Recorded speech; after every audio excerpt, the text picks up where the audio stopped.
New nomenclatures which are coming in, which are shaping the world in a really, really, really massive way, and perhaps changing the landscape that you refer to of the world. Doctor साहब, हिना रबानी खार ने एक बयान दिया है कि आप लोग जो हैं इंडिया वाले, वो वेस्ट के डार्लिंग बन गए हैं। आप तो बड़े देखिए, डार्लिंग तो आप पहले ही हैं, हमारे डार्लिंग तो आप है ही हैं। And so there's that containment issue on the north, but we obviously continue to engage with them intensively and aggressively. And then there is the east, okay, which is the darling of the west, but really has decided to be the darling of the west while at the same time being very, very belligerent within the east. के साथ पाकिस्तान की deputy foreign minister Hina रबानी खार ने भी एक बड़ी interesting statement दी। उन्होंने बोला है कि इंडिया वेस्ट की डार्लिंग है, यानी तमाम बिजनेस ज़्यादातर वो यूरोप के साथ कर रहे हैं, वेस्ट के साथ कर रहे हैं, जबकि अपने नेबर्स को उस तरीके से रिलेशन में नहीं बेहतर ला पा रहे। पाकिस्तान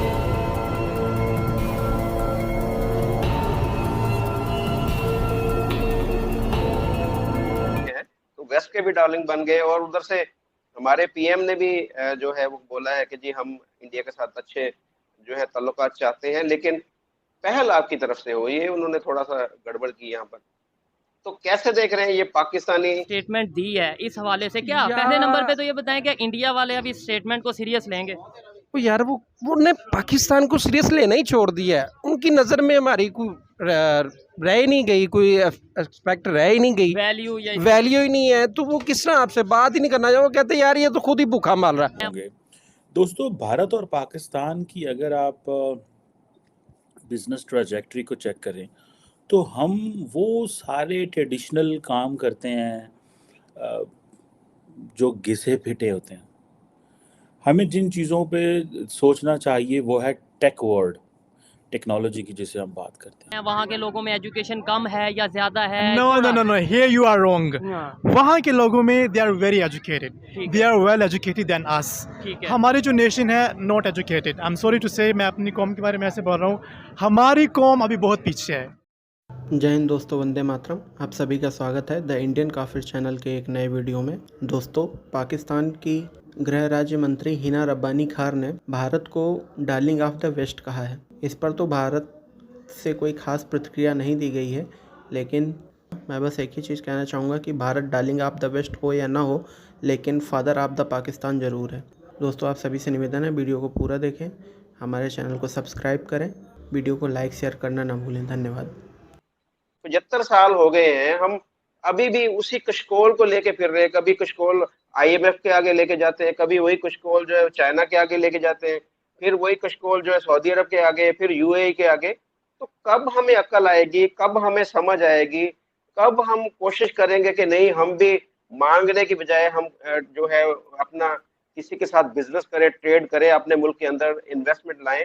ये कब होगा? ऐसे पाकिस्तान के अंदर आप नहीं समझते कि कोई इस तरह के लोग हैं कि जो मुल्क को सही रास्ते पे डाल सके?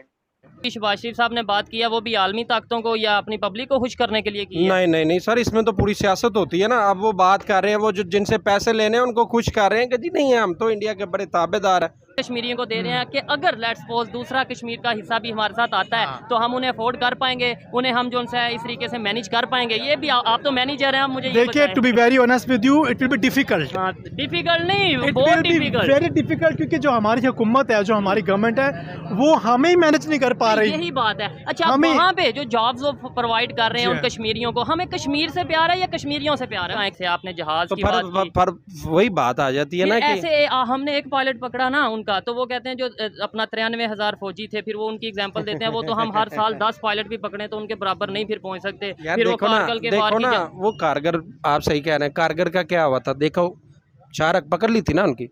अच्छा, पकड़ ली थी ना, ठीक है, और फिर उन्होंने छुड़वाई। फिर जाहिर सी बात है यार, आपको समझदार हैं आप। देखिए, पब्लिक है ना, अब एग्जाम्पल दे रहा हूँ आपको यार, सियासतदान है ना, सियासत समझ आम आदमी को आ जाए तो वो तो सियासत ही नहीं है ना।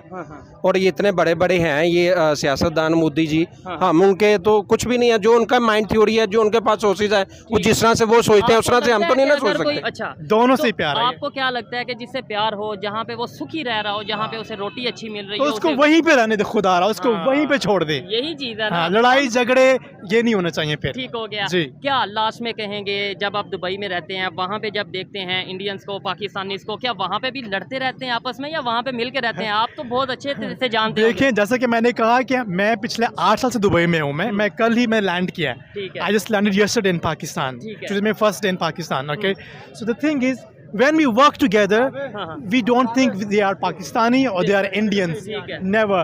We respect each other. We love each other. ठीक है। We follow each other, and yes, we तो फिर इधर आके या यहाँ पे जो पाकिस्तानी हैं वो क्यों इस तरीके से सोच रखते हैं? मैं आपको गारंटी से कह सकता हूँ, इवन आप इधर अपने तौर पे सर्वे कर सकते हैं कि आप किसी से भी पूछेंगे वो यही कहेंगे कि जी हम तो नफरत करते हैं, वो तो दुश्मन है। वहाँ पे जाके आप कहते हैं कि वी लव ईच अदर।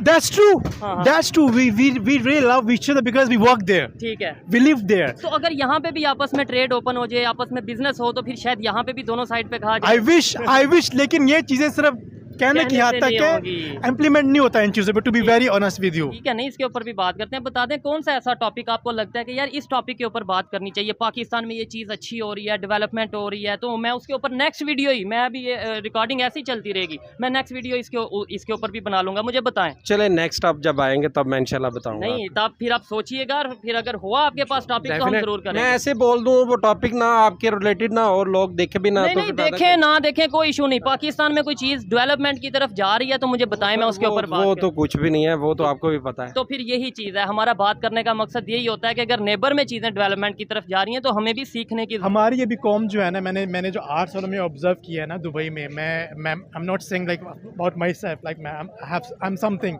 मैं कुछ भी नहीं हूँ अल्हम्दुलिल्लाह, ठीक है। बट जो कुछ भी हूँ अल्हम्दुलिल्लाह, लेकिन हमारी जो कौम है ना अभी हम लोग बहुत पीछे हैं, इंक्लूडेड माई सेल्फ, हम लोग अभी बहुत खास पीछे तौर पे हैं एजुकेशन के हवाले से, Education, और खास तौर पे awareness। दुनिया जितनी तेज से डेवलपमेंट की तरफ हाँ। जा चुकी है और हम आज भी रोटी कपड़ा मकान वो भी महंगाई है। बिजली और इन चीजों में फंसे ये- हैं। ये दोनों को अलग अलग एनालाइज कर लेते हैं। पहला हिना रब्बानी खान साहब का कि we are the darling of the west, और नॉर्थ में जो है वो उनकी अच्छी फ्रेंडशिप है, आपकी और चाइना की बहुत अच्छी फ्रेंडशिप, यानी पाकिस्तान के नॉर्थ में चाइना हो गया और आपके ईस्ट में हम हो गए।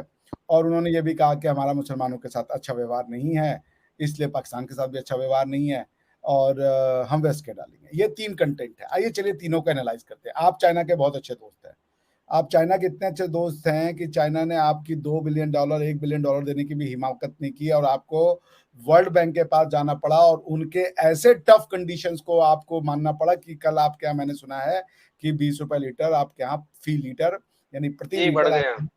दाम बढ़ गए। बढ़ गया। तो चाइना मित्र तो वो होता है कि आपको अगर जरा सा भी कष्ट हो तो वो खड़ा हो जाए। क्यों नहीं दिया चाइना ने पैसा आपको? ये जो सीपेक जिसके की शादियाने आप बजा रहे हैं, ये आज तक आपको पता नहीं है कि ये सीपेक का डेट है या ये इन्वेस्टमेंट है। For all intent and purposes one can very safely deduce that it is debt. उसका कारण क्या है? चाइना आज तक जितने भी इस तरीके के इंफ्रास्ट्रक्चर प्रोजेक्ट किए हैं वो सारे के सारे डेट मॉडल पे थे। अगर आपने सीपेक बनवाया है तो हर आदमी बिजनेस करने से पहले हमारे यहाँ होती है बिजनेस वायबल रिपोर्ट, कि ये बिजनेस में जो आप करने जा रहे हैं इसकी वायबिलिटी क्या है, इसका कॉस्ट क्या है, रिटर्न क्या है, प्रॉफिटेबल है, नॉन प्रॉफिटेबल है, उसके बाद ही बिजनेस के आइडिया को फ्लोट किया जाता है। सीपेक में क्या बिजनेस आइडिया फ्लोट किया? कराकोरम से लेकर के गवादर तक की ये जो आई थिंक यही रोड है मेरे ख्याल से, जो रोड जाएगी, कितना फ्राइट है आपके पास, कितना आप सामान को एक्सपोर्ट कर रहे हो। बेसिकली आपने ये बनाया है कि चाइना का माल कराकोरम से होते हुए ग्वादर तक जाएगा। चाइना अपने माल को एक्सपोर्ट करने के लिए एक रोड बनाया, पैसे आपसे लिया, और आप बहुत करेंगे तो वो करेंगे इस कॉरिडोर के जो बगल वगल में जो वो है कोई और वो जो बनते हैं इंफ्रास्ट्रक्चरल, उसमें बिजली प्रोडक्शन हाउस, उसमें शायद आपका कुछ रोल हो, हालांकि वो भी उन्होंने ले रखा है। So basically China has made you पे फॉर इट्स ओन डेवलपमेंट। लेकिन वो है कि हमको रोड बना दें। आप 100 रुपए आपकी इनकम है और 10,000 का रोड आप बना रहे हो, उस रोड की लागत कहाँ से लगाएंगे आप?